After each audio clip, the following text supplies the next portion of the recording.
Welcome to the Outdoor Adventure Lifestyle Podcast, where we dive into inspiring stories, thrilling adventures, and expert insights from leaders and legends across the outdoor adventure community.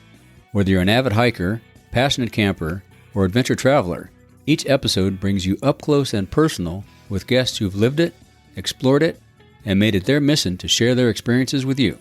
Let's get after it. But first, mark your calendars. The Adventure Travel Conservation Fund's annual travel conservation auction is just around the corner.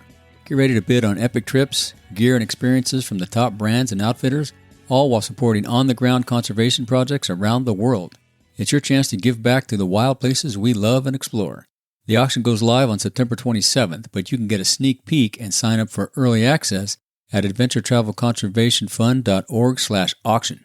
That's adventuretravelconservationfund.org/auction. No spaces. And check the show notes. It'll all be there. Protect wild places and empower local communities. Join the movement.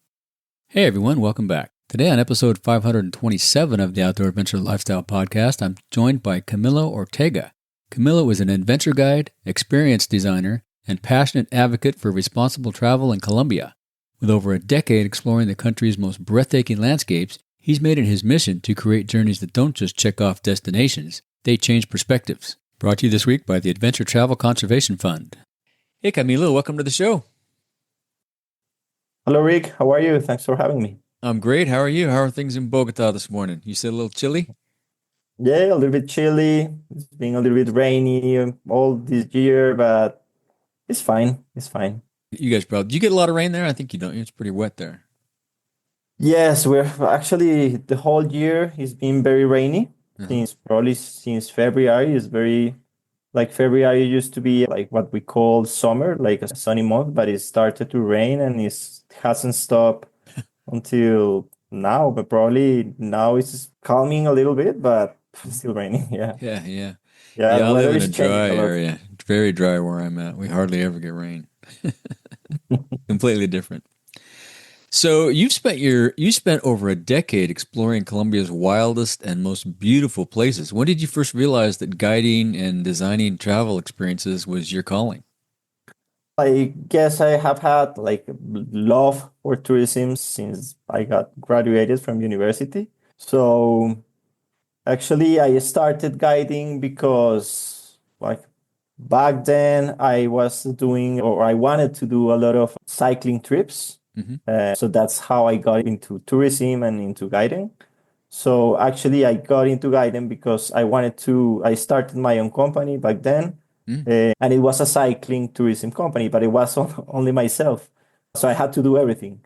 So I had to, so I had to start guiding, of course, the trips. And that's how I started, getting into the guiding world and in tourism world in general. And after like I guided cycling for probably, I don't know, a few years. And then I started diversifying and getting more into adventure and then culture, jungle. And now I do a lot of things. Yeah, so when you started out, you had to wash the bikes, tune up the bikes, lead the trips, plan the trips. That was a lot of work, huh? Everything, yeah. Wow, and you kept at it. Good for you. Right on. All of the logistics and everything, but it was like very helpful because logistics in cycling are like very, they demand a lot of logistics. So it was like a great school for what I do now in general. Yeah. Now, the good news too now is you know how everything works or how it should work. So if something goes wrong, you can go talk to somebody and make sure they're doing it the right way. That's awesome. Yeah. So Colombia has so many different landscapes: Andes, Amazon, Caribbean, Pacific. What was your own first wow moment in the outdoors there? What was the first landscape that kind of just blew you away? So it goes back actually to cycling again. In Colombia, cycling is a very popular sport. Probably after soccer is the biggest sport. We have a few years ago, we had many good cyclists that done very well in Tour de France and I did not know that. Giro d'Italia. Yeah, probably maybe 5 to 10 years ago. Now we still have we have had cyclists all over the history, but like we have some generations that are better than others. Yeah, sure. While we have one climb in Colombia that is called Letras Mountain Pass. is we claim to say, or we say that is the longest climb in the world, but I don't know if Wow.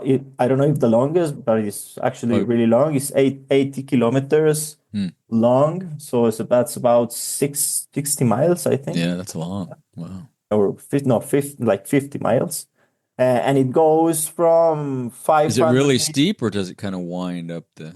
Some parts, the thing is that it's very long, and you start at 500 meters, which is probably 1,500 feet, and you finish 3,500 meters, which is about 10,000, 11,000 feet, something Wow, like yeah. that. So you're losing oxygen as you So go up. exactly. So probably the first half, or a little bit more than the first half, is not very steep, but it's long. And then the last 15 miles, it gets steeper, but also Guy. you're higher, so it gets really difficult. Yeah. But it was a really wow moment because many things. Because for me as a cyclist, it was like very big accomplish. It's a big challenge in Colombia to finish Hmm. this one, but also the landscapes are stunning. It's I'll bet. beautiful. You are cycling through the mountains of Yeah. Colombia. You're passing all of the ecosystems that are possible in Colombia. Oh, wow. So it's really beautiful. Hmm. So it was probably, yeah, the first wow moment I got when Got hooked. like working in tourism. Yeah. Got hooked. Yeah, yeah. And tell how do I say this? Piaroa? Piaroa, yes. Piaroa. So tell us about the Piaroa indigenous community in the Mataven jungle. How did Mataven you jungle. first connect with those people? And what So inspired you to create the tourism project? yeah, it's been a long journey since I started cycling, and then I started diversifying in different things in tourism. So I like after I started my own company, I entered to a company that is called the Colombian Project, which I work now. And I got in charge of product management. So I developing product, creating new destinations, new activities. And in the Colombian project, we are focused. We do cycling, but we are focused in general in nature and adventure. We Hmm. do like a lot of things that are related with nature and adventure. We do a specialized nature, like birding and wildlife Mm. watching, Hmm. or also like people that just want to enjoy nature, landscapes, things like that, Yeah. or adventure, cycling, trekking. So we do a lot of things. So you do all of it. Yeah. Mm. Yeah, and also when I started my life also in tourism, I started working with, and I have been always been interested in like in community tourism. Hmm. And also 10 or 12 years ago, I worked for a while with an NGO that is called Etnollano Okay. Foundation. Oh, They work basically in the region that is like the transition area between the eastern plains of Colombia, which is called the Orinoquia, and the Amazon jungle of Colombia. So the two regions are called Orinoquia and Amazonia, and they have been working for 40 years in with the indigenous communities of this region, working in make better their well-being and their own government. And so they have been working, yeah, in the well-being of indigenous communities of the region. that's great. In 2020, there was a grant that was given by the cooperation agent of the United States, which Hmm. that's called USAID. Yep. They work well. In the past, they were working a lot in Colombia in projects that had to do with conservation. So in 2020, we all know that we got the pandemic, and the tourism Changed our industry. worlds, didn't it? Yeah, and the tourism industry was hit like very strongly by the pandemic. Yeah. From one day to another, we have zero business. Right. And so there was a project that was called Colombia Riqueza Natural. It's like a Colombia Natural Wealth. And this program was more focused in conservation projects, but they decided to allocate like a small resources to like small budget to Mhm. a tourism, like to help the tourism industry, to a tourism project that had to do with conservation. It's actually really interesting because the community that we work with in the Mataven jungle, so the Mataven jungle is a huge indigenous reservation. It's about 2 Mm. million 2 million hectares. Wow. Six different indigenous tribes live Wow. in this region. So it's about, I don't know, at the moment maybe 18 to 20,000 indigenous that live in Holy this cow. And do they region. all get together? Do they all work together? They don't fight one another? It's all No, they work together. They have great, great. they have their own government, Yeah. and they are organized. They are very well Mm-hmm. organized. And so we are working here with three different communities. I don't know how many hundreds of communities live in the area, but we work with three different communities. And one of these communities, they saw the grant somewhere, someone sent them the grant, Mm-hmm. and they have been working for 40 years with Etnollano Foundation. So they say, okay, we want to participate in this grant because we want to start our tourism project, because we don't want to rely only in the government, what the government give us. We don't want to rely. We want to be autonomous, and we want to have our and strengthen our local economies. So we are interested in tourism, and they went to Etnollano Foundation to help them to organize the application to this grant. So they looked like the idea came from the community. They looked for the Etnollano Foundation, and the Etnollano Foundation wanted a partner that was involved in the industry, that had to know that know the market. And so because we had like this previous relation with the foundation, they asked me if we would like to join the project, and I said yes, of course. Sure, yeah. So we applied and we won the grant with three other projects in Colombia, and that's how everything started. So Cool. yeah, so what was very interesting, because the whole idea came from the community, and that's I think one of the secrets why this, among many others, but Yeah. Pretty that's unique. Yeah. And one they of have the immediate buy-in. secrets. You don't have to sell it to them. They're all in. Yeah. Exactly, Yeah, exactly. That's great. how, that's why it works. Yeah. Because that they wanted to do it. It's not like we are trying to convince them, hey, let's do Right. this or let's do that. No, Yeah. like they were looking for someone to join the project, and we did it. And we've been working with them for 6 years now. 6 years now. Wow. We have been granted also by the Adventure Travel Conservation Fund. We won the National Tourism Awards last year for Wow, being. good for you. Cool. Yeah, thank So you. what are Thank some you. of the biggest challenges in putting that all together? One of the biggest challenges, like working with them, is fairly easy, because they are like, this tribe is called Piaroas. They are culturally very organized people. They are very proactive. They are, yeah, it's very easy to work with them. But the main challenge is being taking the product to the market and be able to actually sell it. We have taken a few groups, but at the moment there's like very small amount of people that we have taken there.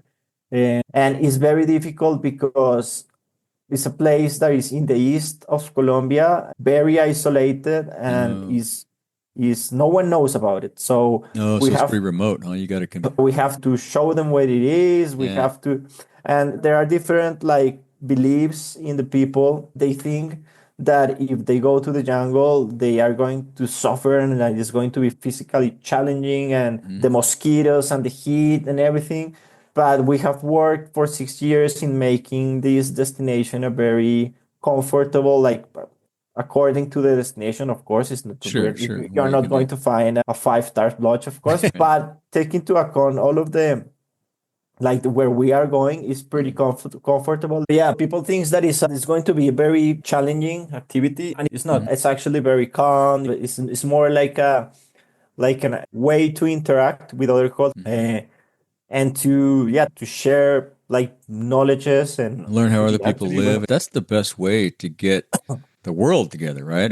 We think we have all these crazy thoughts in our heads about those people and these people and that people. And then you go in and immerse Yeah, yourself like, oh, they're just like us. Imagine that. yeah, Yeah, that's it's great. very Yeah, cool. yeah. And how has this project impacted both the Piroa community and the travelers? I bet the travelers are pretty impressed and surprised by all the work you've done.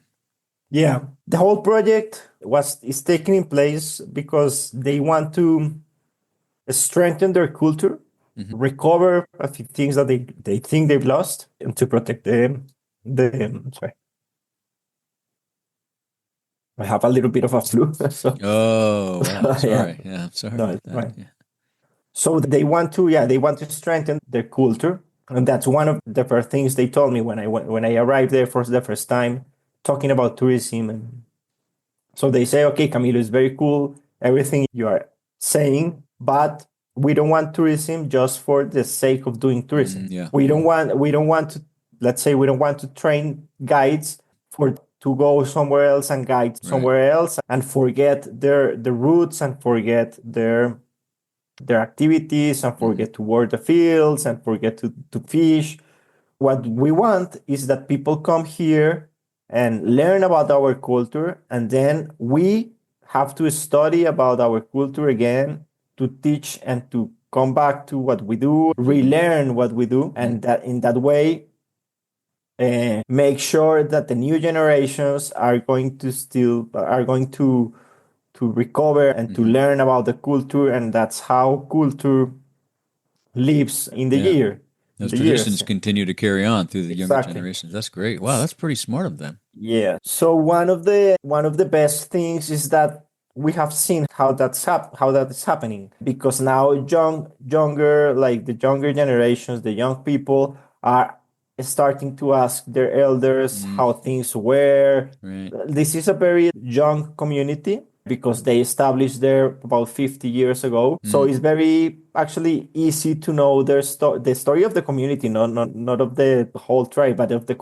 community. Yeah. It's Not like that people old. can Yeah. arrive there and learn about how La Urbana is the name of the community, how La Urbana was founded and how it started, and learn about all of their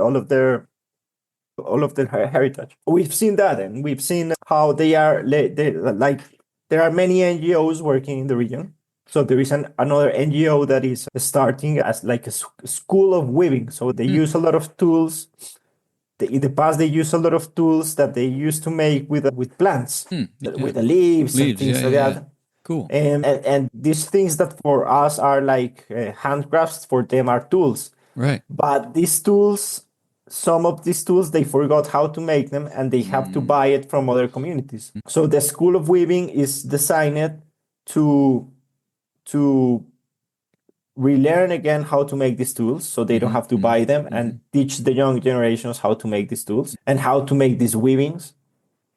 So it was very interesting because probably 1 year ago, we were having an important trip in the region, and we wanted to make better the conditions of the lodge to the Yep. the Yeah. small hut where we do things. Before, we used to stay in hammocks, but we're having an important trip, so we didn't want it. We wanted to offer something better than just hammocks. So we end up buying cots and inflatable mattresses, and we made like the whole sheets and towels, and we made it a lot of better. But we wanted to also, it was like a big space that everybody was sharing the same space. So we wanted to make small cubicles so people had a little bit of privacy. And it was very cool because I said to the tourism leader there, that which is called Eneido. So I said, Eneido, how can we do some, I don't know, walls or something to have a little bit of privacy? Yeah.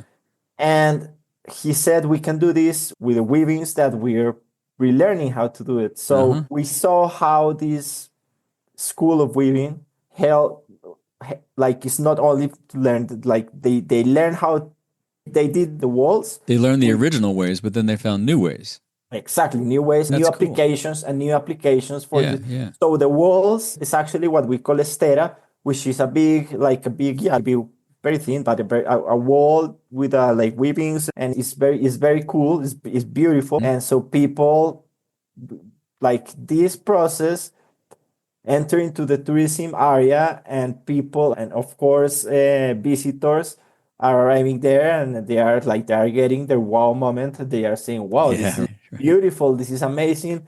I wouldn't imagine these conditions, that we could find these conditions in this Yeah. area, and they can actually see that it's comfortable, that is cozy, that is nice, and then being with them is amazing. So that's like a way of seeing how the whole idea that we had 6 years ago is actually happening. That's awesome. Very cool. Good for you. And it's only taken 6 years. Not only, but that's a long time. But And we haven't finished. It's going to I'm be sure it's going to be ongoing. Yeah.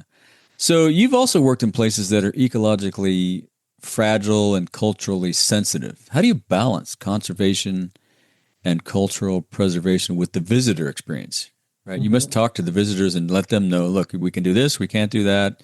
Don't walk on that path, stay, all those things. We do that here in the US. Yeah. It's not difficult actually because the experience is the culture and the experience is the territory. The experience is the conservation efforts, cultural strengthening efforts. When everything is revolves around it, you design the experiences around it. That's how you can do it. But also one of the secrets, like in this particular project, is that they don't want to rely only in tourism. Tourism is another activity for their local economy. So what they are trying to do is to strengthen their local economy, so young people, they don't have to leave their communities to work somewhere else.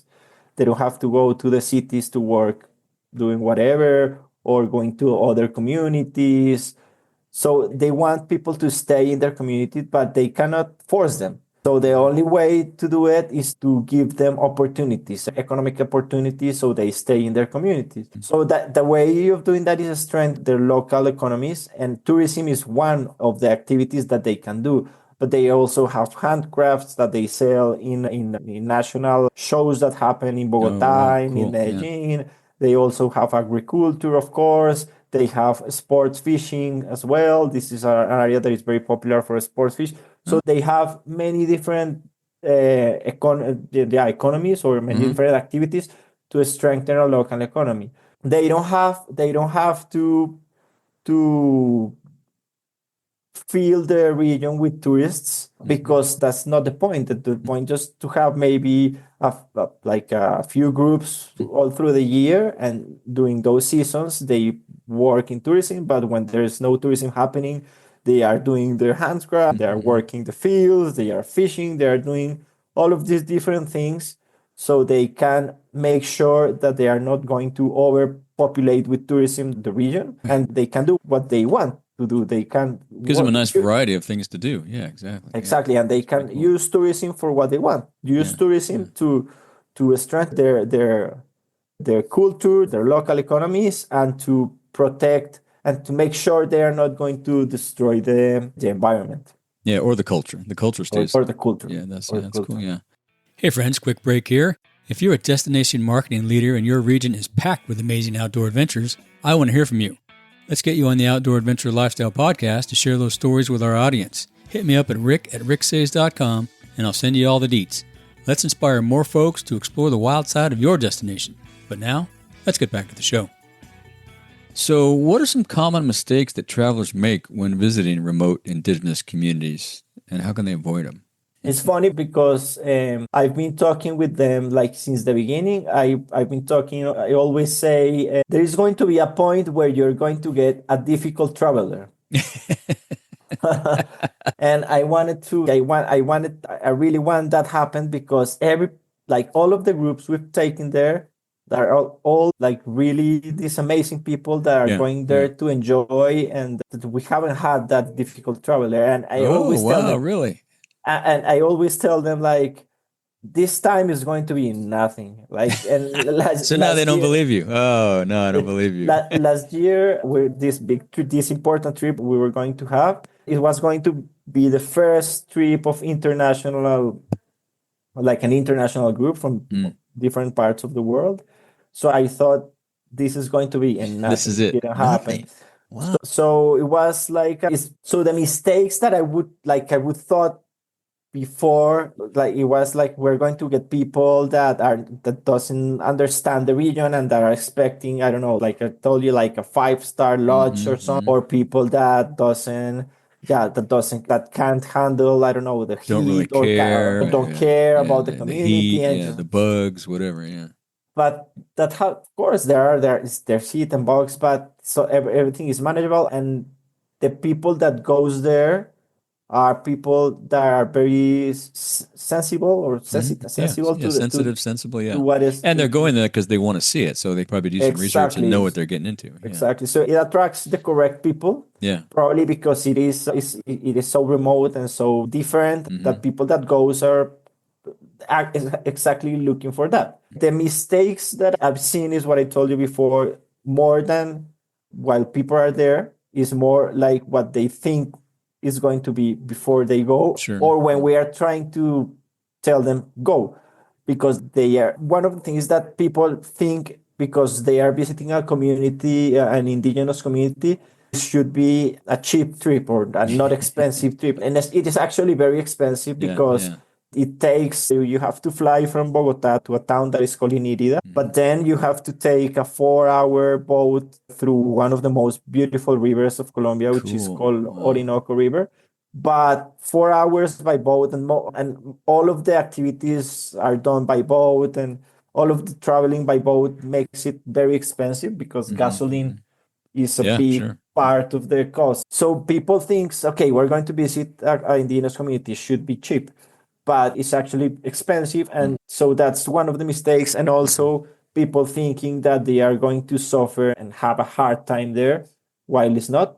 So that's like probably the mistakes they think before. Yeah, yeah. But then if we convince them to go, they realize, wow, And you guys must be doing you obviously you are doing a good job of selling it, right? Your descriptions and the things that you talk to everybody about before they come are very accurate, and they really know what they're getting into, so there's no surprises. That helps a ton. Yes, that's very important. And one of the things I've learned is that communication is key. Huge, Because I prefer if someone to go is going to be it's not going to work. contraproductive. It's not going to work. Yeah.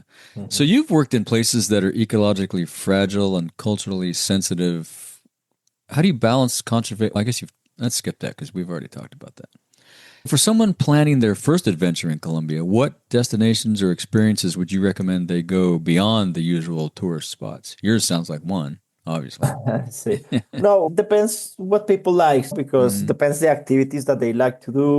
One of the things they're very proud is that I know the country well, and that I know the typical highlights. But I also know like more deep places that You know the highlights, but you also know the surprises. Let's take them here because they won't believe it. Yeah, yeah. And depending on what people want to do, we can offer them like a trip where they can visit what they want. Let's say I'm going to France. I don't want to miss the Eiffel Tower. Okay, yeah, perfect. Yeah. But then we can take them like a little bit deeper, and depending of how deep people can go, we can take them as deep as they want, or as they.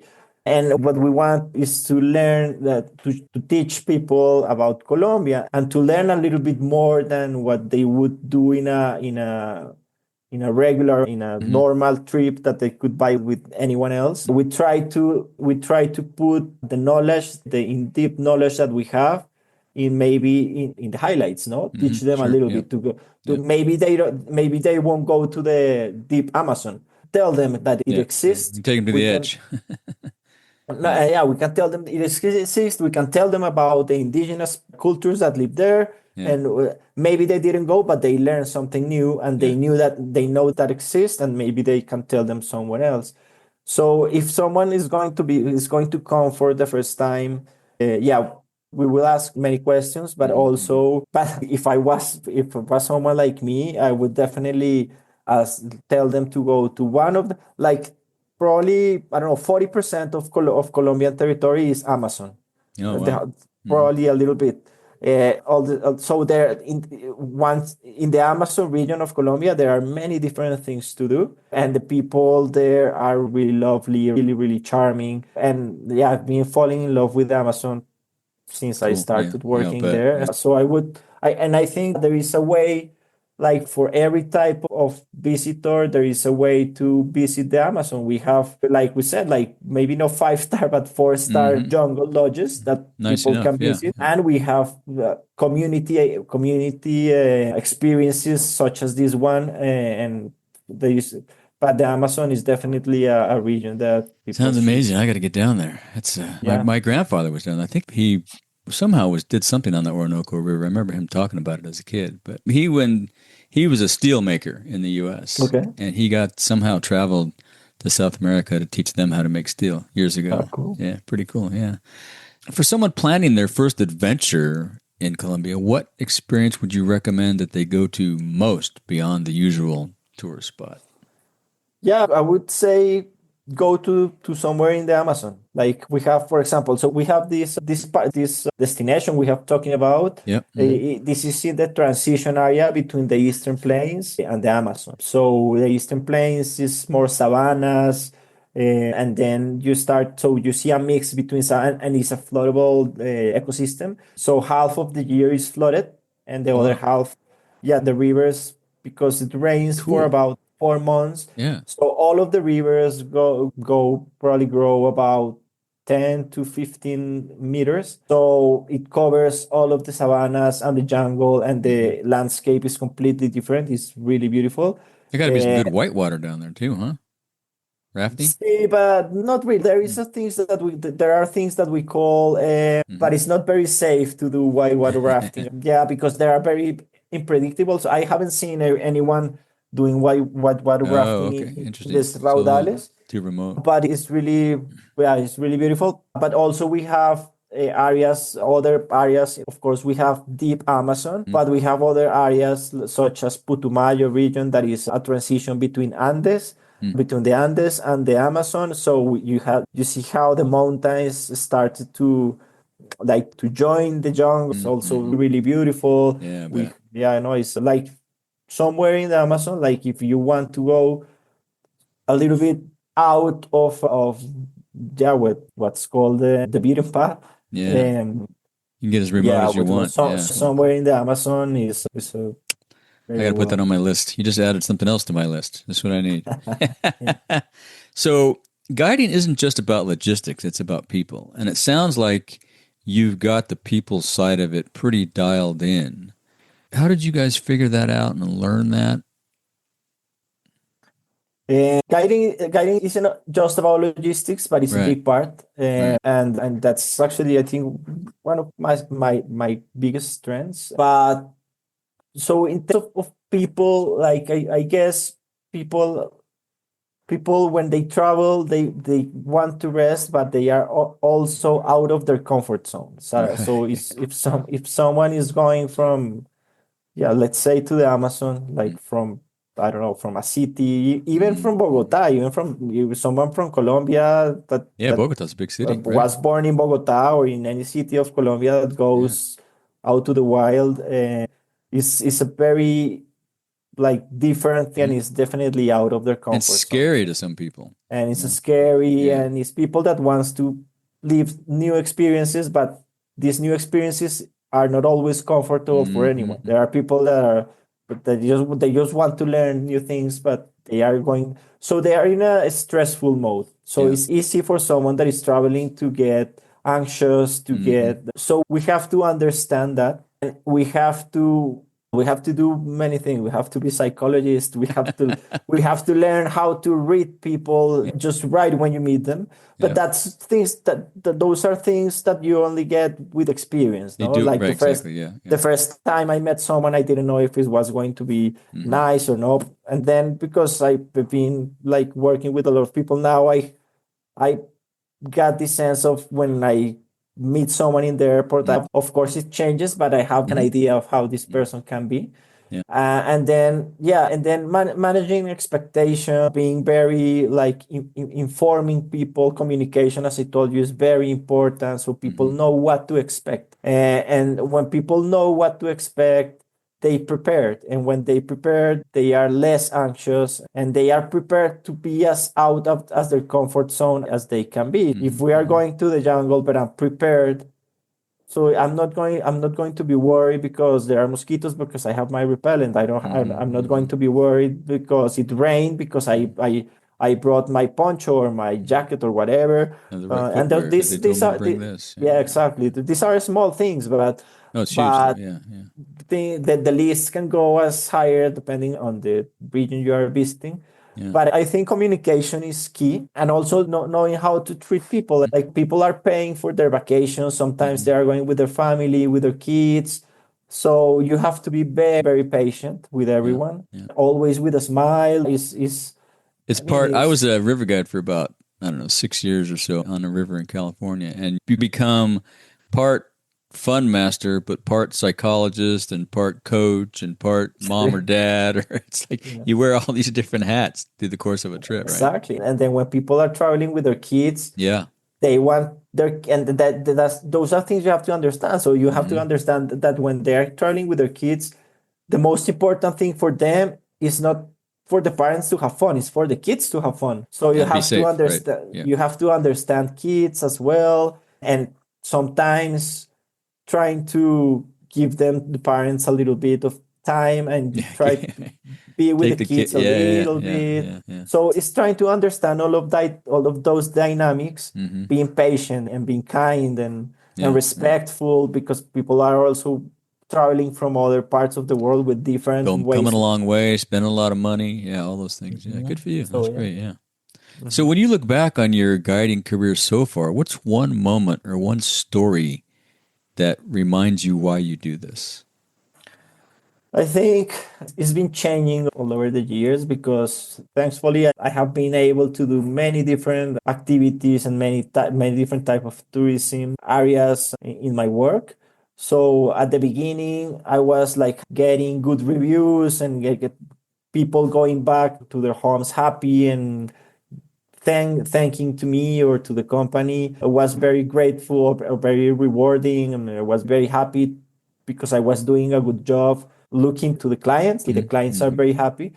But now that's of course that's always been rewarding because of course they are the ones that like It always the makes work you I do satisfied is when for you see them. that. Yeah. But now also seeing communities, because community tourism in Colombia is getting huge. It's like Like probably everywhere, just being, everybody's going everywhere. Yeah. Interesting. and being like probably since 6 years ago, tourism is becoming a big thing, and many communities that are trying to like that Colombia is being like unfortunately like a country that is being stigmatized because of violence and Yeah. The drugs and things politics like get in that. the way sometimes. Yeah. And that's that the history that we can that happened. It's not Is like what it is. and many communities were part of this like victims or this reality, and now they are through tourism they are trying to show that their territory is not what is everybody's saying, like that their territory is a peaceful territory. They can show the good things that they do,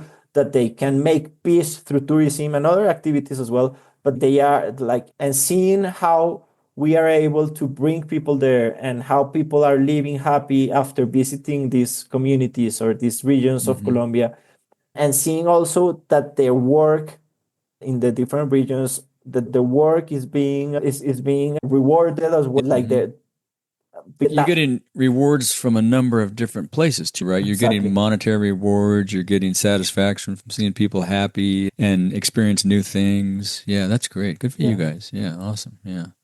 So, do you have any advice for anyone looking to get into guiding? Yes, the only thing I would say, if you like guiding, usually when you get into guiding is because you're young. That's right.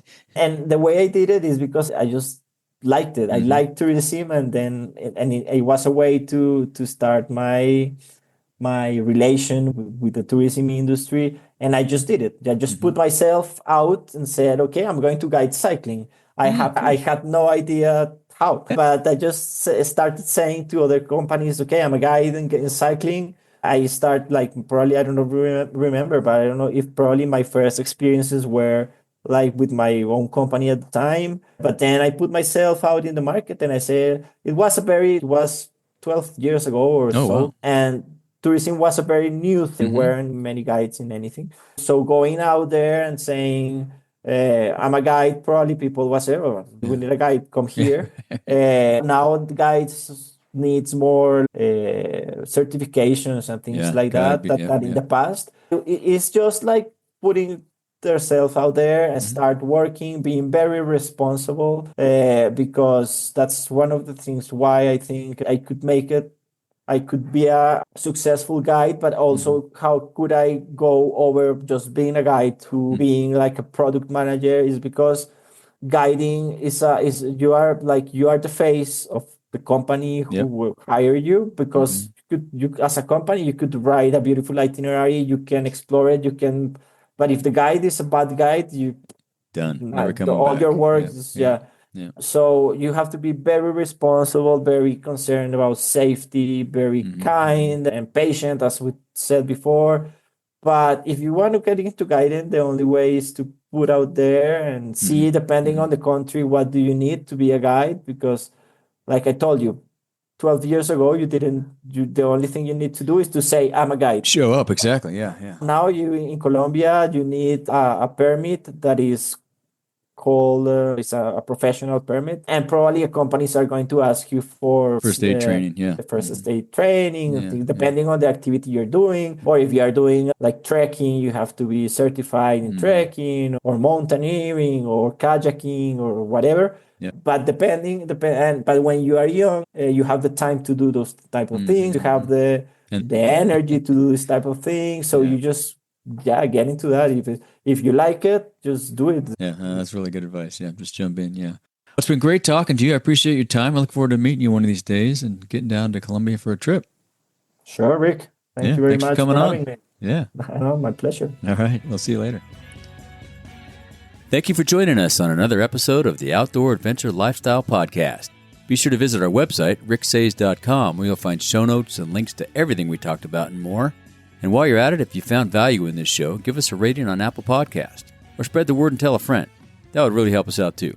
Be sure to tune in every week, and thanks again for listening to the Outdoor Adventure Lifestyle Podcast.